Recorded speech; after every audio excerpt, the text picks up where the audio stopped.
When I told my mother I'd accepted the job in Seattle, she reacted faster than I expected. She didn't pause, didn't question, didn't even take a breath before deciding my next move for me. "Stay with Cole for a few weeks," she said, like it was the most obvious plan on earth. "He's your father's friend. You practically grew up around him." I knew what she pictured: a familiar face, a safe place to land while I figured out the early weeks of my new job. She imagined comfort, stability, maybe even a little nostalgia. I didn't argue because on some level I wanted all those things too. But there was another part of me, a quieter part, that was curious. Curious about the man I hadn't seen since my late teens, the man who used to visit our family every holiday, the man who always seemed older, stronger, and strangely untouchable. Cole Harrington, a name that carried too many memories for how little time we'd actually spent together. His house sat on a quiet street north of Seattle, lined with tall evergreens that made everything smell fresh, even in the humid summer air. I stood on his porch with my suitcase beside me, suddenly aware of how grown-up I must look compared to the kid he used to know. Then the door opened. Cole looked different. Older, obviously, but in a way that worked for him. He stood tall, shoulders broad, wearing a fitted t-shirt that made him look like someone who took care of himself without trying too hard. His gray-flecked hair was swept back casually, and there were fine lines around his eyes that made him look warm rather than aged. "Aiden," he said, and the way he spoke my name made something drop in my stomach. "Look at you. You grew up." I felt my face warm. Not from embarrassment exactly, but from the kind of attention that lands unexpectedly. I hadn't prepared for him to look at me like that. He stepped aside, and I walked in. The house was cleaner than I expected. Lemon cleaner, cedarwood, and the steady warmth of someone who believes in routines. Everything had its place. Shoes lined up perfectly, jackets folded on hooks, books arranged by height. The house looked lived in but still neat, like he took pride in maintaining order. "You must be tired," he said, grabbing one of my bags before I could protest. "Your room's upstairs. Dinner's almost ready." I followed him through the hallway, noticing the framed photos of mountain trails and quiet lakes. He had always loved the outdoors. I remembered that from childhood. He was the man who would wake up at sunrise, drink black coffee, and take us all hiking before breakfast. Dinner was simple: grilled salmon, rice, vegetables, but he cooked like someone who cared about getting things right. We talked as we ate, mostly about my new job. I admitted I was nervous. He didn't laugh. He just nodded and said, "You'll be fine. You've always been more capable than you realize." For some reason, hearing him say that hit deeper than it should have. He told me about his work, about the long hours he spent tracking market trends and financial patterns from his home office. "It's all numbers," he said. "Numbers and a lot of discipline." He said it lightly, but something in his tone hinted that discipline wasn't just part of his job, it was part of his survival. In the first week, we fell into a rhythm without planning it. He woke up earlier than I ever had. By the time I went downstairs, he'd already finished a workout, made coffee, and settled at his desk with 3 monitors glowing in front of him. He didn't talk much when he worked, but in the evenings he softened, asked about my training, asked if I liked the new city, asked if Seattle felt overwhelming or manageable. I was surprised by how easy it felt to talk to him. He lived alone, but somehow the house didn't feel lonely until I noticed the small signs. A second dining chair that never got used. A blanket folded neatly on the couch, never disturbed.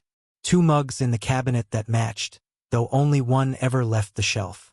Maybe it was nothing, or maybe he'd been alone for longer than he wanted to admit. One rainy evening, while thunder rolled somewhere distant, I told him I admired how put together his life seemed. He gave a short, tired laugh. "Routine makes chaos quieter," he said. "Without it, the noise gets too loud." I didn't understand then.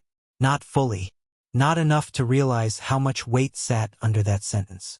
Everything changed the night my laptop died. It happened during a last-minute deadline, of course it did, and my stress spiked. I rushed downstairs to find him in the kitchen, scrolling through something on his phone. "Can I borrow your laptop?" I asked. He hesitated. It wasn't long, but it was long enough for me to notice. Then he nodded. Yeah, sure. Just be careful with it. I have some personal stuff on there. He tried to laugh it off. The laugh didn't quite reach his eyes. I took the laptop upstairs and focused on finishing my work. I did, at least for a while. But curiosity always slips in when the room is too quiet and your mind is too tired. A folder caught my eye. Simple name. Nothing suspicious about it. Relaxation. I almost ignored it. Almost. But the moment the folder opened, my breath snagged. Images. Clips. All men. Some professional, some amateur, some random. It didn't shock me. Plenty of people had private folders like this. What shocked me was seeing myself. A screenshot of the shirtless hiking photo I'd posted earlier that year. Saved. Categorized. Placed among things meant for private eyes only. My own face staring back at me in a context I never expected. I froze. My stomach flipped. Heat shot up my neck. I slammed the laptop shut, the sound echoing through the small room. His footsteps creaked on the stairs seconds later. "Everything okay up there?" he called. I swallowed hard. "Yeah, all good." My voice cracked. He stood in the doorway and looked at me, at the closed laptop, at my clenched hands. "How's the presentation?" he asked lightly. "Done." I lied instantly. He nodded, gave a small, unreadable smile, and left. That night, the house felt too small. The walls too close. The silence too sharp. We both pretended nothing happened for days afterward. We made breakfast. We talked about normal things. We moved around each other carefully, like two people holding a fragile secret between them. But every time I looked at him, the same thought kept circling in my mind. Why did he save my photo? And why did it feel less frightening and more confusing? The days that followed felt like walking through a house with creaking floorboards. Every step cautious, every glance carrying weight neither of us dared name. I told myself I could move past what I saw on his laptop, that it was just a mistake, a coincidence, a private moment I had no right to judge. But every time I saw Cole pour his morning coffee, every time his hand brushed the counter near mine, every time he looked at me a second too long, the memory pressed against my ribs like a small hidden bruise. Seattle's usual rhythm. Misty mornings, distant ferry horns, the hum of traffic, did little to calm the tension weaving through the house. I tried drowning myself in work. Training sessions, endless notes, meetings stacked like sandbags. But even in the crowded office, my mind wandered back to that folder. Back to him. Back to the way he had hesitated when handing me the laptop. Did he know I'd see it? Had he hoped I wouldn't? Or had he feared what it would mean if I did? I didn't have answers. Just a quiet storm of questions that never stopped circling. One of the strangest parts was how normal he kept things. Every evening he asked how work was going. He'd nod thoughtfully, offer advice, make me laugh with stories about bizarre client calls or the market's unpredictable tantrums. But beneath all that, something subtle had shifted. Sometimes, when he thought I wasn't looking, he'd steal these soft, worried glances, like he was waiting for me to bring something up or waiting for me to pull away. Neither happened. Not yet. That Friday, the city felt like it was holding its breath. The sky hung low and heavy, threatening rain. I came home earlier than usual, exhausted and craving nothing more than a quiet dinner and a long shower. I pushed open the front door expecting silence. Instead, I heard something else. Not voices, not footsteps, a soft, low sound coming from the back of the house. A rhythmic murmur, faint, repeating echo. I froze, hand still on the doorknob. The living room was dark, the hallway dim. The sound was coming from the kitchen, faint but unmistakable, carrying that slow, pulsing cadence of a video playing on low volume. My heart stuttered. I told myself to turn around, give him space, act like I hadn't heard anything. But curiosity, raw, uninvited, pulled me forward one step at a time. The kitchen door was half open, just enough. I glanced inside through the thin crack, and the world tilted. Cole stood with his back to me, completely unclothed, his skin glowing faintly from the reflection of his phone screen on the counter. His posture was vulnerable, shoulders lowered, breaths uneven, movements slow and deliberate. The phone displayed a video I couldn't fully see, just flashes of skin, motion, light. He didn't notice me at first. Not until I inhaled too sharply. He turned fast. Too fast. Eyes going wide, body tensing like someone caught in a trap. He reached for a towel that wasn't there, then stopped, frozen in place with a look that was equal parts shock and shame. Aiden, he breathed, his voice cracking. I'm sorry. I stepped back immediately, heat rushing up my neck. No, sorry. I'm the one who... I didn't think anyone. I'm sorry. My words tangled, tripped, dissolved into useless fragments. I didn't wait for him to explain. I didn't give myself time to think. I just backed away, turned around, and hurried up the stairs like the house had caught fire behind me. Inside my room, I shut the door and leaned against it, chest rising and falling too fast. My hands shook. My mind spun through every image. His body, the glow of the phone, the shock in his eyes. But underneath all of that was something heavier, something unsettling, something that made my pulse trip over itself. He wasn't just some stranger behind a screen. He was Cole, the man who made me breakfast, the man who listened when I talked about my fears, the man I'd lived with for weeks, wrapped in a quiet domestic rhythm that had started to feel safe, maybe too safe. And no matter how hard I tried, I couldn't shake the knowledge that this wasn't the first time I'd seen something private I wasn't meant to. That night, sleep came in broken pieces, short, restless, jarring. Every time I closed my eyes, the scene replayed itself, trapped between discomfort and something harder to name. By sunrise, I felt like I'd lived a week in those few hours.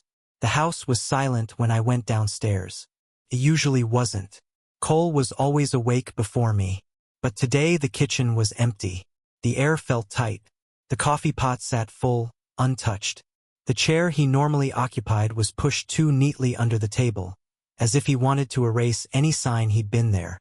I almost turned around and retreated back upstairs. I wasn't ready, but he spoke first. Aiden. His voice drifted from behind me, soft, unsteady. I turned. He stood near the doorway, wearing a long-sleeved shirt even though the morning was warm. His hair wasn't styled the way it usually was. He looked tired in a way I hadn't seen before. I didn't mean for you to see that, he said. Last night. I'm embarrassed. I shook my head, keeping my voice low. It's fine. I walked in. I shouldn't have. It's not about blame, he said quietly, rubbing the back of his neck. It's just hard to explain. A silence settled between us. Thick, fragile, necessary. He finally broke it. I'm lonely, Aiden, he said. More than I realized. His honesty landed like a soft punch to the chest. Not dramatic, just painfully human. He didn't look at me when he said it. He stared at the floor, jaw tight, like the words cost him more than he'd ever admit. You being here, it's meant more to me than I thought it would. Hearing another person in the house, sharing meals, talking. I didn't realize how quiet my life had become. I didn't know what to say. The lump in my throat made speaking impossible. He looked up, eyes tired but sincere. I'm sorry you walked into something you weren't supposed to. Truly.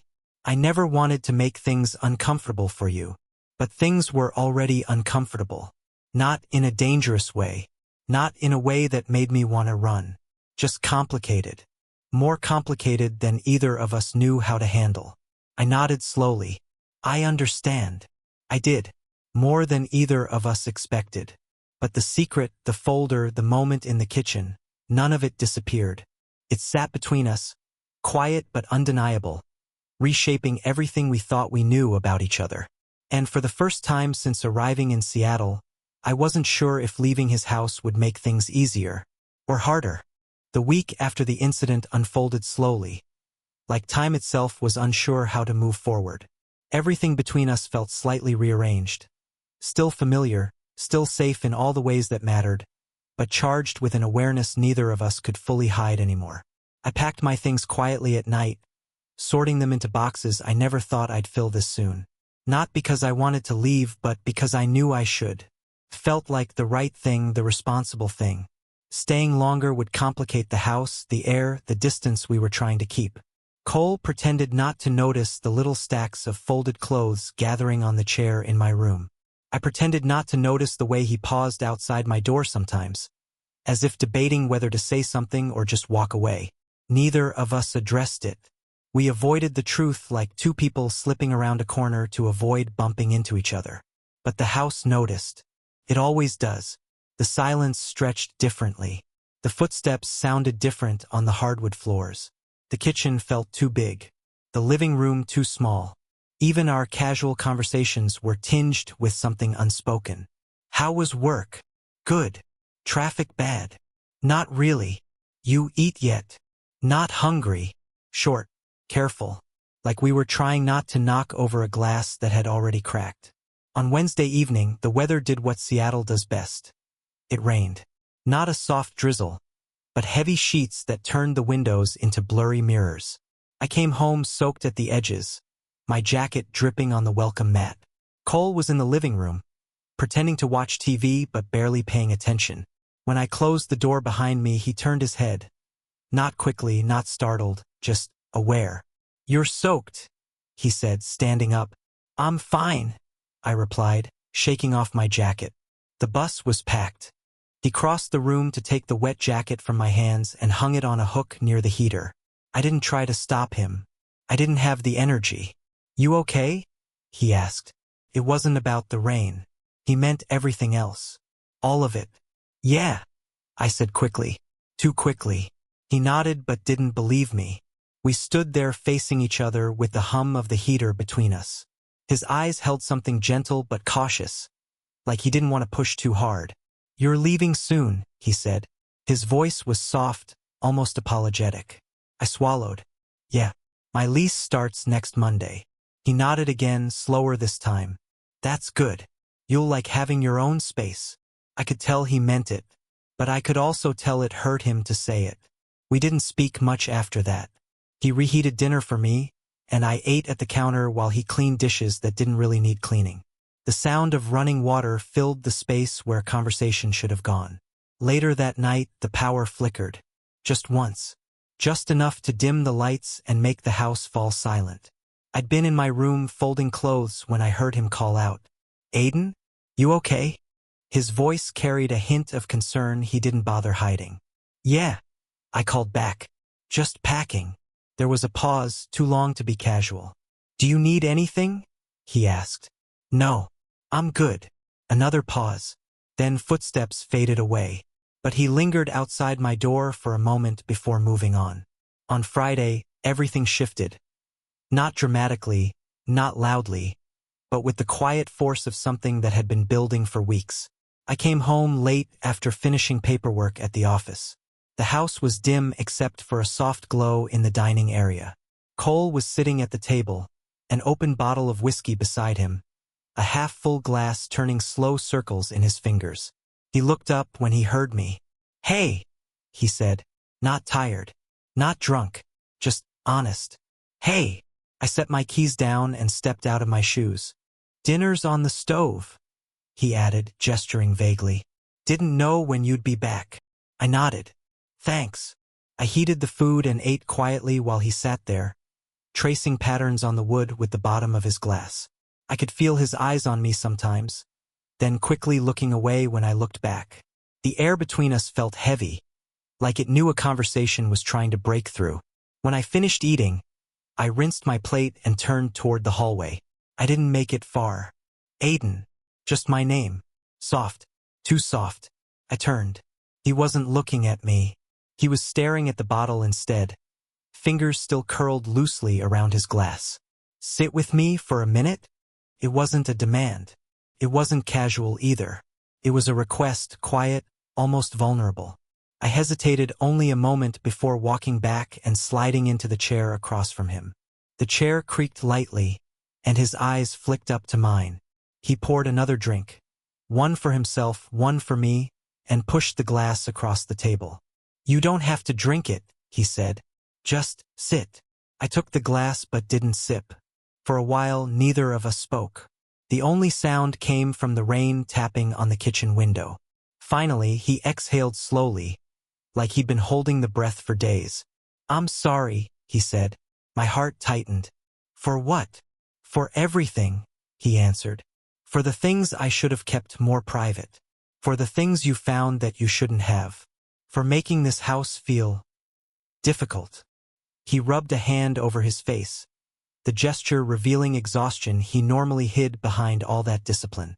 "I know you saw the folder on my laptop," he said, voice low. Felt like a lock clicking open. I didn't lie. "Yeah," I said quietly. He nodded, eyes dropping to the table. "I'm gay," he said, barely above a whisper. The words landed between us with a weight so real I felt it in my chest. He didn't look up. "I've never told anyone, Aiden. Not your dad. Not friends. No one. I've been alone for a long time. Maybe too long." He swallowed. His voice cracked, then steadied. "And your photo, the one I saved, I shouldn't have done that. I know how it looks. He struggled for the right words. "I admire you," he said finally. "You're confident, kind, beautiful, everything I'm not. I'm ashamed of crossing that line. You trusted me and You didn't hurt me," I said gently. His head jerked up, surprised. He opened his mouth, but I spoke again, the truth slipping out before I could stop it. "And I didn't hate the attention." His breath caught. "Aiden." I looked down at my hands, suddenly self-conscious. I just didn't know what to do with it, or what it meant. Silence stretched, thick but not painful. Full. Alive with something neither of us understood. He swallowed hard, his voice barely steady. "I don't want you to move out." The words shook something deep inside me. "It's been the happiest I've been in years," he whispered. "Having you here." I didn't respond right away. Couldn't. Because I didn't know whether staying would make things better, or make everything unravel. But I did know one thing. We weren't the same anymore. And whatever came next was no longer something either of us could pretend away. The weekend arrived with an uncomfortable clarity. I woke up Saturday morning with the kind of heaviness that sits behind your ribs and refuses to move. I could still hear Cole's voice from the night before. Quiet, almost pleading, admitting things he had spent years hiding. Things he probably never expected anyone to hear. Most of all, the words replayed themselves on a loop. "I don't want you to move out. It's been the happiest I've been in years." I didn't know how to carry that. Not gracefully, not easily. But I knew I had to face him today. Pretending wouldn't work anymore. The house was quiet when I stepped out of my room. Cole wasn't in the kitchen, wasn't in the living room, wasn't sitting at the table like he usually was on weekend mornings. Felt strange. Like the space was holding its breath with me. I found him outside on the back deck. He was sitting on the wooden steps, elbows on his knees, staring at the trees beyond the backyard as if searching for something he'd lost. The early Seattle sun cut through the gray clouds just enough to make the air shimmer faintly. He didn't look up when I stepped onto the deck. He must have heard me. The boards creaked beneath my weight. "You're up early," he said softly, still looking ahead. "Couldn't sleep," I replied. He let out a breath that sounded like he already knew that. I sat beside him, not too close, not too far. Enough space to breathe. Neither of us spoke for a while. The birds filled the silence. The city hummed faintly in the distance. Cole finally rubbed a hand over his face. "About last night, I shouldn't have said so much." "You didn't do anything wrong," I said quietly. He huffed a humorless laugh. "I crossed a line the moment I let you see things I shouldn't. And then I crossed another by telling you how I feel." His voice wavered. Not dramatically, just enough to reveal the weight he'd been holding. "You deserved better than being put in that position." I shook my head. "You were honest. That matters." He looked at me then, really looked at me, with an expression that felt overwhelmed and gentle at the same time. "It's just," he said, voice low, "you were the first person to make this place feel alive again. The first person I talked to without feeling like I had to hide every piece of myself. I didn't plan any of this. I didn't expect you to see those photos. And I sure didn't expect you to sit with me last night and listen the way you did. I wasn't upset, I said. Confused, yes, but not scared. Not angry. He swallowed. I thought you'd leave the same night. I thought I'd wake up and you'd be gone. I'm still here, I said. His eyes softened in a way that made my chest squeeze painfully. I know, he whispered. I'm trying to figure out how to be okay with that. And not hope for things I shouldn't hope for. I didn't answer because I didn't know what my answer was supposed to be. That afternoon, I left the house for a long walk, hoping the cool air would straighten out the knot in my chest. Seattle's neighborhoods looked washed clean by last night's rain. Kids played along the sidewalks. Dogs tugged on leashes. Couples walked hand in hand. Everything looked normal, and it made me feel even more tangled. When I returned, I found Cole in the kitchen cutting vegetables for dinner. Something simple, something comforting. He didn't look up when I entered, but his shoulders eased slightly, like just hearing me move around the house was enough to settle his nerves. You went for a walk, he said quietly. I nodded, leaning against the counter. Yeah. Did it help? Not really. He exhaled, put the knife down, and faced me fully. Aiden, he said, voice steady but unsure. I don't want you to feel trapped here. If staying feels wrong, or uncomfortable, or confusing, tell me. I'll understand. Truly. The irony was that leaving felt harder than staying. I shifted my weight. Cole, I don't feel unsafe. That's not the issue. Then what is? He asked. I thought about lying. I thought about minimizing it. Instead, the truth pushed itself out. Everything got complicated, I said, for both of us. And I don't know how to organize any of it in my head. He nodded, leaning back slightly against the counter. Complicated, he repeated. Yeah, that's one word for it. The kitchen felt warm, too warm, like the tension itself raised the temperature. He cleared his throat. You're not responsible for how I feel, he said softly. And I don't want you to carry that weight. I'm not carrying it, I said quickly. I'm just trying to understand it. And your own? He asked, voice low. Are you trying to understand that too? I didn't answer, because yes, I was, desperately. That night, after dinner, I went to my room to pack more things. The small apartment I'd rented across the city was ready. My move-in date was only days away, but every time I folded a shirt or zipped a bag, I felt like I was doing something irreversible, something that would change everything between us. Around midnight, there was a soft knock on my door. Aiden, Cole's voice was gentle, hesitant. Can I talk to you for a second? I opened the door. He stood there in sweatpants and a worn t-shirt, hair slightly messy, looking more human than I'd ever seen him. I'm not going to keep you long, he said. I just want to say one thing. I stepped aside to let him in, but he shook his head. No, I'll say it here. I waited. He took a shaky breath. I'll respect whatever you choose, he said. If you move out, I'll still be grateful for every day you were here. But if you stay even a little longer, just know it's not because I expect anything. It's just, I don't want to lose the version of myself I became while you were here. My chest tightened, painfully, unexpectedly. Cole, he held up a hand gently, cutting me off.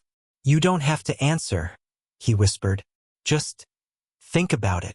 Then he stepped back, turned, and walked down the hall to his room.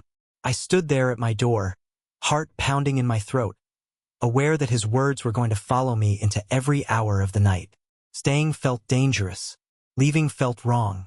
And for the first time since arriving in Seattle, I truly didn't know which one I wanted more. The morning of my move came too quickly. I woke up before my alarm, lying in the quiet darkness with my chest tight and my mind restless. The room around me felt unfamiliar now. Too small, too temporary. Like I'd already stepped out of it even before packing the last of my things. The thought of leaving should have brought relief, clarity, certainty. Instead, it felt like a slow, dull ache. I got up, dressed, and finished packing the final box. Outside the window, Seattle's sky was a muted gray, the kind that made everything look softer and sadder. I stared at the box for a long moment before picking it up. When I went downstairs, Cole was already awake. He wasn't at his desk. He wasn't in the kitchen. He was standing in the hallway, hands in the pockets of his jeans, like he'd been waiting there long before I came down. His eyes swept over the box in my arms. A muscle in his jaw twitched. "Morning," he said quietly. "Morning." He nodded toward the door. "I'll help you load everything." He said it simply, not with guilt or sorrow, just an attempt at normal kindness. But we both heard the crack beneath the words. I carried the first box outside. He followed with the second one. The driveway felt colder than usual, the air sharp with the faint scent of wet pavement. My car sat there waiting, trunk open, like a final decision I wasn't sure I was ready to accept. We loaded the car in silence. Not awkward silence, he and I had shared that before. This was something different, heavy, final, like two people closing a chapter they weren't ready to finish. When the last box was inside, I shut the trunk and turned. He stood a few steps away, hands still in his pockets, shoulders drawn in. "So," I said. "So," he echoed softly. The wind rustled the trees above us. Somewhere nearby a dog barked. Car drove past. Life kept moving, unaware that something inside us had slowed to a crawl. He cleared his throat. "You sure you don't want breakfast before you go?" he asked. His voice betrayed him just a little. I shook my head gently. "I should get going. I need to pick up my keys before the leasing office closes." He nodded like he already knew that, like he'd been preparing himself for this moment long before I walked downstairs. "Well," he said, voice quieter now, "I'm glad you were here. Truly." I swallowed past the tightness in my throat. "I'm glad I came." He gave a small, strained smile. "You made this place feel alive again." My chest tightened. "You made me feel safe. More than you think." We stood there, neither of us knowing what to do with our hands, our breath, our emotions. The distance between us felt filled with words we weren't sure we had permission to say. He exhaled slowly. "I'm sorry if I made things complicated," he said. "I never meant to. You were honest." I cut in softly. That meant something. He looked at me for a long moment, like he was memorizing something he wasn't sure he'd get to see again. I took a small step closer. "Cole," I said, barely above a whisper. "You didn't do anything that made me feel unsafe or unwelcome. You were good to me, better than I expected, better than I deserved." He blinked slowly, his eyes glossy but steady. "I didn't expect you to handle everything the way you did," he murmured. "Most people would have walked out, or pushed me away." "I'm not most people," I said. A faint laugh left him, shaky, but real. "No," he said, "you're not." A pause. A long, fragile, final pause. "Will I see you again?" he asked. The question hung in the air, trembling slightly. I didn't answer right away. Not because I didn't know, but because I didn't trust my voice not to break. I swallowed and took another step toward him. "Yeah," I said softly. "You will." His breath caught, just a little. "Promise." I wouldn't say it if I didn't mean it. For the first time that morning, something like relief flickered across his face. Not joy, not hope, just relief, quiet and real. He nodded once, firmly, like he needed to anchor himself. "Well," he whispered, "take care of yourself, Aiden." "You too," I said. I moved toward the driver's side door. My hand curled around the handle. But before I opened it, something made me pause and look back. He was still standing there. Same spot, hands still in his pockets, watching me with an expression that was part sadness, part longing, part gratitude. "Hey," I said softly. He lifted his chin slightly. "Yeah, I'm glad I met the real you." Something broke in his expression. Something soft, something tender, something he'd held in for too many years. He gave a faint nod. "And I'm glad you saw him," he said. I got into the car, started the engine. The house, the driveway, the man who changed more inside me than he knew. Everything blurred for a second. When I pulled away, I checked the rearview mirror. He was still standing there, still watching, still memorizing the moment like he wasn't ready to let it go. And somehow neither was I. As the house disappeared behind the trees, a quiet understanding settled in my chest, gentle, bittersweet, and lasting. Some people don't leave your life. They just live in a different part of it. And I knew, without question, this wasn't the end of our story. Only the end of the beginning.